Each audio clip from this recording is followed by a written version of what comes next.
Hi, I'm Zarreen. And I'm Deanna. And welcome to our first ever podcast, DZ's Breezy Conversation. Woo! So we're going to be talking about how online streaming like Netflix and Stan is becoming more prominent in society, especially for university students. So this came about because about a week ago I was talking to some friends and it was a weekend, it was a quiet weekend. And I was like, I'm going to go home and watch some Netflix, just chill.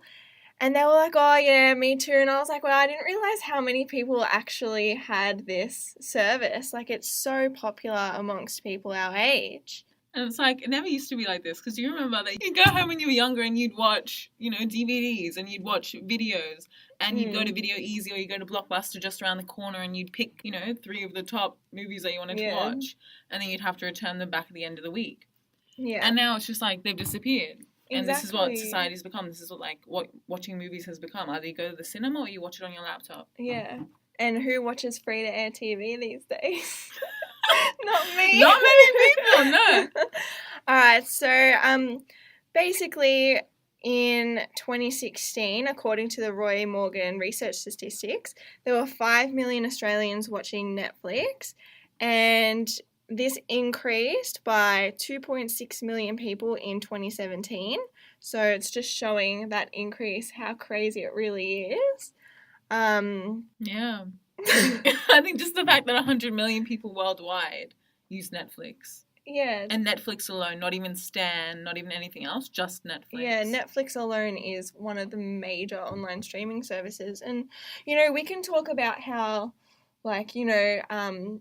5 years ago, even an online streaming was illegally downloading. It was such a massive thing. But now that's really Netflix and all these other types of Stan have really changed the game a lot, which is really crazy. And it's really interesting that you can go onto Netflix and your country has specific movies that you can watch, like TV shows that you can watch just for your country. And then you look and you're like, oh, France and, USA have such cool different movies. Compared to Australia. You have access to, yeah. Yeah, exactly. Yeah, Australia has a lot less, but I feel like we're starting to catch up because, look at all these people with subscriptions. It's crazy. So basically, there's also stuff like YouTube, but, best for procrastination. Yeah, best for quick videos, and for me, I'll watch, a makeup tutorial. People watch, video game walkthroughs. I think YouTube is on a different ballpark compared to online streaming. Yeah. Especially because, basically anyone can upload their own content on YouTube. So I think that's totally different. So Zarreen and I conducted a bit of a survey just to get the response of what people saying about online streaming services and how they're choosing what to watch, etc. Yeah, so the survey was up for a couple of days and we got 50 responses. So thank you, people. And out of those 50 people, 38 chose that over DVDs, free-to-air TV, Foxtel, Stan, online streaming and downloading, that they would prefer to use Netflix. And no one chose DVD. Yes, no one picked DVD out of those 50 people, which is really sad. Because it's funny, because nowadays laptops don't even have a DVD port. You can't use DVDs on your laptop, which is really sad. Yeah, it's actually crazy how much it's changed in past years, especially with people our age in the 18 to 25 bracket. It's way more popular to use Netflix. Yeah. And then we also asked a question saying, do you base what you're going to watch on the feature image, the description, if it's trending, if it was recommended by a person, and none of the above in trailer? So the one with the most responses was actually recommended by a person. So well done, people. Communication. Woo, woo. So 16 people said that they would watch something recommended by someone saying, oh, it was amazing. Watch it. And then the next highest one was description. So they actually read what the movie was about. Yeah. Maybe they even went onto IMDb Movies, or they went onto Rotten Tomatoes and they looked at reviews. Yeah, exactly. So that's pretty crazy. We also wanted to know why people are using online streaming services because, you know, like what's wrong with like free-to-air TV type of thing. So a lot of responses were because of the options. So compared to free-to-air TV, one wrote that there was a lot of reality TV shows on like The Bachelor and House Rules and those types of things. Even cooking shows. Yeah, a lot of reality TV. So online streaming services have a lot of options. You know, there's no ads. You know, you can, there's no ads. Yeah, you can't pause free-to-air TV. So watching something like Netflix, especially if, you know, you really just want some downtime. Even though skip intro doesn't work half the time. Yeah. Also, someone wrote it's relatively cheap, very easy to use, and it's accessible from all places around the world across most devices. But one thing about Netflix and most devices is that more than 2 people can't use it at the same time. Well, it depends though.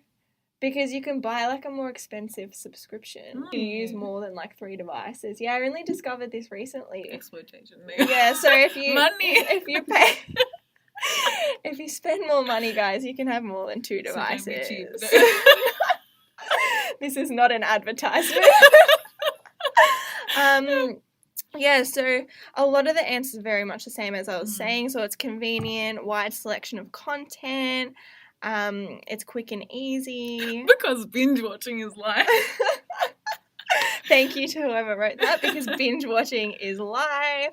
Someone wrote that they actually use YouTube because it is quick and easy and free when you're not paying for that subscription without the ads, and it also helps to procrastinate, which is kind of true in a way, because if you don't want to watch like a full movie or show, you just watch the best bits. Yeah, but yeah, so it's really convenient. But one of the biggest questions we asked in our survey is, do you think Netflix is based on algorithms? And yes, ding, ding, ding, ding, ding. Strongly agree won. So basically, the most responses was strongly agree, followed by agree, and then neither agree nor disagree. Yes.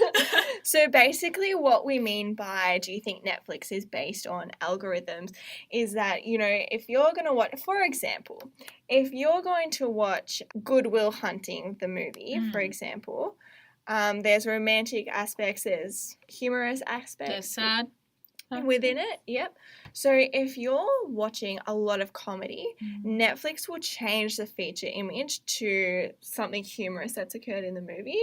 But if you're watching a lot of romance, it'll be a photo of, you know, the 2 main characters kissing. So that's how the algorithms really work here. And I feel like you miss out on movies and TV shows because it thinks, oh, you watch this kind of stuff, you always want to watch that kind of stuff, but sometimes it's based on what mood you're in. Exactly. Yeah. Yeah. You know what the worst thing is? See, like, a lot of people like to, you know, just go on what's trending for them. For me, I watch a lot of rom-coms. Sorry to be cliche. But if I feel like watching an action or thriller, you know, I have to go scroll through all these movies, you know what I mean? And it takes me forever to decide. You know what I hate? What? I just remembered. Is that when you're looking for a movie or you're looking for the actor in a movie and it has like the actor list? Yeah. And then when you're looking for the movie and it's a movie that's not there, but it says, are you looking for movies like blah, blah, blah? But they don't have that movie. I know they don't. And it's like, why do you say so that annoying. movie when you don't have that movie? It is. It's so annoying.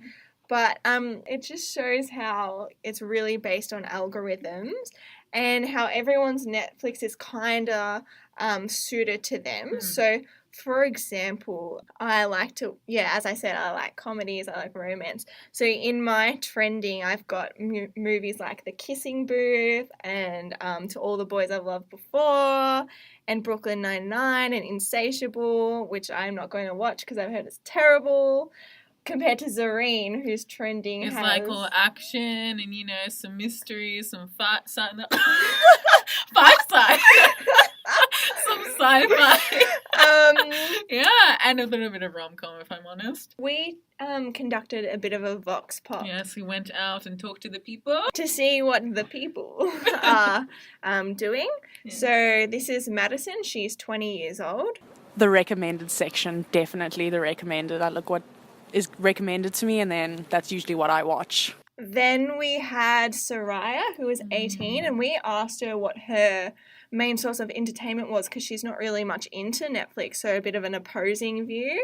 I mostly read comics, play video games. I guess I like a more interactive form of entertainment rather than just watching something. And then lastly, we had Liam, who is 19. I usually pick a genre that I feel like watching or what I like. So it'll usually be an action or an action adventure TV show or whatever that I've already seen. Or if I'm feeling like if I'm in a mood to just watch something light, I'll just go to the comedy section. So, really, we loved Sarai's opinion because, you know, she was being very truthful. And it's, you know, there are people that aren't really into Netflix, you know, that still want to do other interactive things. Yeah, and it takes you forever to choose something to watch. Yes, it does. Downside. Yeah. Downside to having everything at your feet. Because, there's so many options, but at the same time, there are no options. No, I completely agree. Yeah, there's so many random things on there. Yeah. Basically, it was just interesting to see and conduct this research to find out, you know, what people are watching, why they're watching it. How often they're watching it. Which was, according to our survey, every day for most people. But some people only watched it, you know, once a month, which is, you know. Yeah, that's a lot of restraint. But, so it was really good to do that. So, you know, join us next time for DZ's Breezy Conversations. Thanks for listening. Bye, guys. Bye, guys.